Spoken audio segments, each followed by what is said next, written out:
But the Republicans maybe have found their balls. Maybe. We don't know for sure. This could just be blustering. Now, I've said a million times that if the Republicans retake the House and they don't impeach Joe Biden, they are no use. I'm sorry. Joe Biden should absolutely be impeached for how he handled Afghanistan. By the way, did you guys see that the Biden administration is giving Afghanistan like $300 million? I know I saw this today. Hang on. I'm going to look this up real quick. I know I saw this today. I want to bring up the tweet for this. I think I saw it from Breaking 911. Hang on. Give me 1 second. I'm going to bring this up. Do you guys know that they gave Afghanistan $300 million? There it is. Found it. Found it. Hang on. Not there. There we go. Breaking. Biden administration pledges $308 million in humanitarian assistance to Afghanistan. Gee. I'm sure none of that's going to go to the Taliban at all. How much money did we leave behind? How many, like, we left like billions of dollars behind, right? When we left in equipment and literal boxes of cash. And now we're sending $308 million to Afghanistan. I'm sure the Taliban's not going to get a red cent of that. Anyway, I digress. So I think that absolutely, if the Republicans take the House back, they should absolutely impeach Joe Biden for Afghanistan alone. Never mind that he hasn't handled the coronavirus crisis at all. Never mind that more people have died under Joe Biden's administration from COVID than died under Trump's. Never mind that gas prices have like doubled and that supermarket shelves are bare. Never mind any of that. There are 8,000 reasons why Joe Biden deserves to be impeached. And I don't even care. I do not care if he's going to get convicted in the Senate. I do not care. The Democrats knew that Trump wasn't going to get convicted when they impeached him twice over nonsense. Turnabout is fair play. So we haven't quite gotten to them committing to impeachment yet, but I have to give Kevin McCarthy some credit because he did come out and say today, or maybe yesterday, that if they win the House back, they will strip Democrats of committee slots, which again is a little tit for tat. But you know what? Republicans need to find their balls and they need to actually start fighting as though they are in a war. This is my biggest problem with conservatives. Conservatives got pissed off at me for going to a school board meeting and yelling out a statement of fact, which is, we know where you live.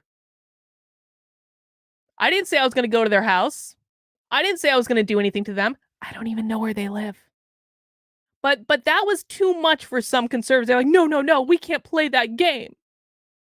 Why not? Well, you guys are refusing to play hardball.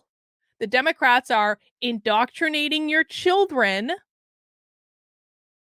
into a cult, essentially. But you can have the moral high ground of not playing hardball with them and not engaging in psychological warfare. I feel the same way about this whole stripping of committees thing. Find your balls. Fight back. Take a stand. One of the things I loved about January 6th, being there on the Capitol lawn, not in the building, is that I saw for the first time since I left the left, what I saw for the first time was that Republicans were finally standing up for themselves. And then they all went away like scared little children afterwards. They were like, oh, no. Don't hurt us, Democrats. Don't hurt us. No, that's not how you win a war. You don't win a war by cowering in a corner. You win a war by fighting back. Dragonwater says conservatives need to find their authenticity and responsibility. That's exactly right. So let's see what Kevin McCarthy said. House Minority Leader Kevin McCarthy said in an interview published Monday that he would move to prevent a number of prominent Democrats from serving on committees if Republicans win the House in this year's midterms. McCarthy singled out Reps. Ilhan Omar, Adam Schiff, and Eric Swalwell, lawmakers he previously identified as potential targets.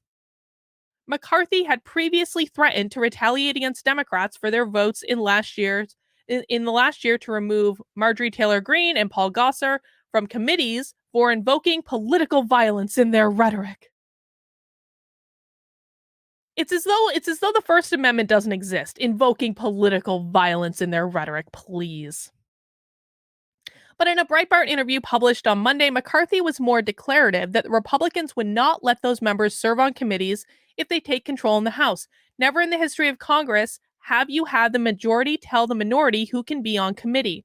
But this new standard, which the Democrats have voted for, if Eric Swalwell cannot get a security clearance in the private sector, there is no reason why he should be given one on Intel or Homeland Security. He will not be serving there, McCarthy said. Good. Eric Swalwell slept with a Chinese spy.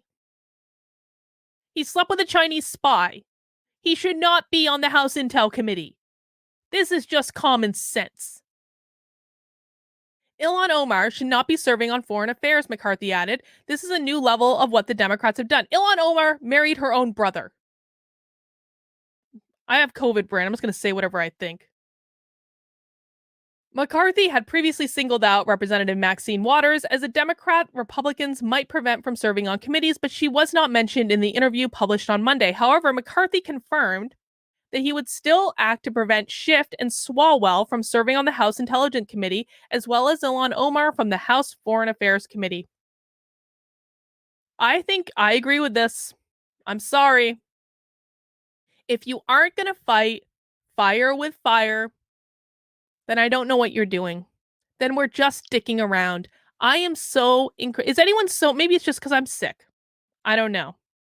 But is anyone else a little tired of Republicans bloviating all the time about the things that they would do if they had any power at all and then not doing anything? I'm a person, I like action, man. I don't mind people bloviating as long as they follow it up with actual action. But Republicans don't do that. They talk about what they should be doing. Which tells you that they know exactly what they should be doing. It's not like they have no awareness of this. They know the right things to say, and therefore they know the things that they should be doing. And then when it comes time to do it, they're like, we can't do that. We have to take the high road. All this stuff. You are not going to win if you don't fight back. It is okay to be an unreasonable person when you are fighting a war with unreasonable people. I know that people want to feel proud of their actions. They want to feel like they took the high road. They want to feel like they acted honorably, and I get all those things. But the fact of the matter is that when you are always more focused on doing what the theoretical right thing is, you will be taken advantage of every single time. You sometimes need to act like an unreasonable person when you are in unreasonable circumstances. Your actions when you are working with a reasonable person are not the same as when you are working with someone who wants to destroy you. And I don't care if it makes you uncomfortable. The reason that it makes you uncomfortable is that it is doing something differently from the way that you've done it before. That is the very act of pushing yourself outside your comfort zone. When people talk about being pushed outside their comfort zone, they forget that that will inherently make them feel uncomfortable. Being pushed outside your comfort zone just means you're doing something in a different way than you've ever done it before. When we are learning new tricks, when we are learning new habits, when we are building new skills, when we are learning to ride a bike for the first time, or drive a car, or doing any of these things, these will be inherently uncomfortable because we haven't done them before. And it is the same thing with the Republicans fighting back. If the Republicans are so used to being these whipping boys and these perpetual victims and perpetual losers, they are not going to be used to what it feels like to fight back. Therefore, it is going to feel uncomfortable. Just because it feels uncomfortable is not a reason not to do something. It's a reason to lean into it and keep going until you get to the other side. Got some super chats. JAEUFM. I'm sorry, I don't know how to pronounce that. If you fight back and lose, that is one thing. But if you refuse to fight back to begin with, you are already defeated. That is beautifully written. I am very forgiving of people who choose to take a stand and lose. I am not at all forgiving of people who refuse to take a stand in the first place, or people who talk about taking a stand and go on Fox News and talk about taking a stand and go on Twitter and talk about taking a stand. And then when it comes time to actually take the stand and do the thing, you don't do shit. You just complain. Those people do not get my sympathy at all. And they especially don't get my sympathy when they come up with a laundry list of reasons about why they couldn't do it. There are a lot of cowards on Twitter, man. There are a lot of cowards with blue checks after their name that know these things are wrong, that know what's going to happen, that know what the logical end result of this cultural revolution is, and they are still sitting back and tweeting all day as though that does a dang thing. It doesn't do anything. It doesn't. Dragonwater said, "What I am tired of is conservatives complaining about what the Democrats are doing when they have done the same damn thing." Oh, I'm tired of that too, Dragonwater. But in this case, I actually want them to do the same thing. In this case, I want the Republicans to impeach Joe Biden. I want the Republicans to strip committee assignments from people like Adam Schiff and Eric Swalwell. Absolutely. This is a no-brainer. This is the easiest decision that they've ever made, and I truly hope they go through with it. All right, everyone, just as a reminder, you are watching Live at 5. This is a show that I do daily, except for Saturdays. Excuse me, coughing, COVID cough. I do this on Sunday, Monday, Tuesday, Wednesday, and Thursday on my main channel.